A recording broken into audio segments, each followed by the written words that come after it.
Sasa hebu tufundishe kidogo. Je, kuna kiwango salama cha unywaji wa pombe au ni vipi? Ni ipi ishara kuu ambayo mtu anapaswa kuiangalia kama kengele ya hatari inayoashiria kuwa matumizi yake yamezidi kiwango cha kawaida ama kinachokubalika? Tunasema kwenye matoleo ya miaka ya karibuni ya kisayansi, zamani watu walikuwa na hiyo notion kwamba kweli kuna unywaji salama, lakini kiuhalisia kisayansi hakuna unywaji salama, kwa sababu hata kiwango kidogo tu cha pombe kinaweza kukufanya kuwa katika hatari ya kupata changamoto kubwa ya kiafya. Unywaji kidogo tu unaweza kupelekea ukapata saratani ya tumbo, saratani ya koo, unaweza kupata ugonjwa ya moyo, unaweza kupata ugonjwa wa shinikizo. Pombe inaweza kupelekea saratani ya tumbo? Yes, inaweza. Na kiwango kidogo tu unaweza kukupeleka huko. Kwa hiyo hakuna unywaji salama. Okay. Isipokuwa kuna unywaji tunasema wa wastani.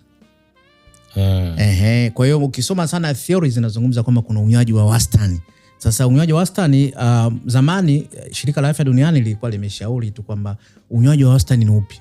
Wakasema kwamba unywaji wa wastani kwa mwanaume mtu mzima kwa siku asinywe zaidi ya unit 2.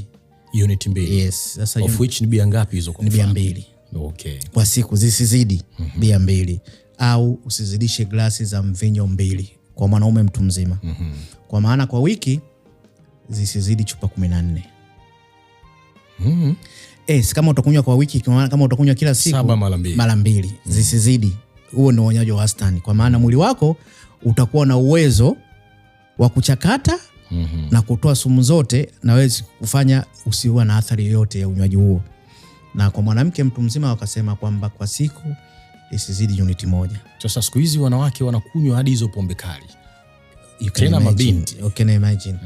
Kwa hiyo unaona hatari ilivyokuwa kubwa. Kwa hiyo ndio maana tunasema hakuna unywaji salama. Kwa hiyo kama wanawake wangekuwa wanataka unywaji salama, basi wangefuata hiki kiwango kwamba kwa siku anywe bia 1.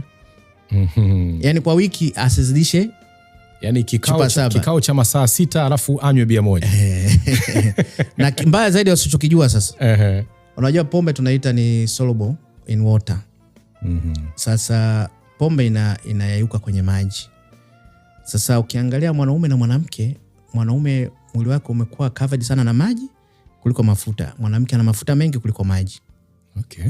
Kwa hiyo mkiwa watu wawili, mtu na partner wake wote walevi, ina maana kwa kuwa pombe kwa mwanamke inakaa mwilini muda mrefu kwa sababu ana mafuta mengi sana. Pakazie hapo. Pombe kwa mwanamke inakaa mwilini muda mrefu kuliko mwanaume. Kwa sababu mwanamke ana mafuta mengi maumbile yake. Kwenye maziwa kuna mafuta, kwenye umu kuna mafuta, kwenye mapaja na mafuta, sio?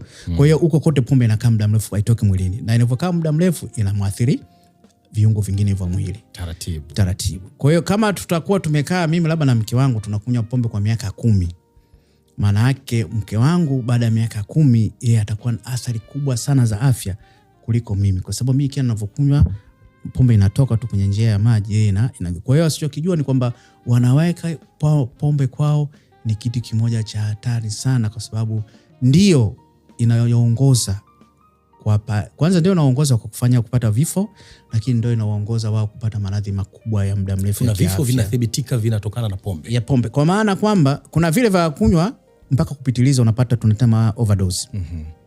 Unakunywa unapoteza fahamu mpaka unapoteza mwelekeo.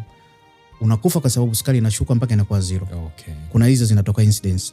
Lakini kuna zile indirect kwamba kwa kuwa umekunywa pombe muda mrefu imekupelekea umepata changamoto ya shinikizo la damu, imepelekea umepata changamoto ya moyo, imepelekea umepata changamoto ya kansa.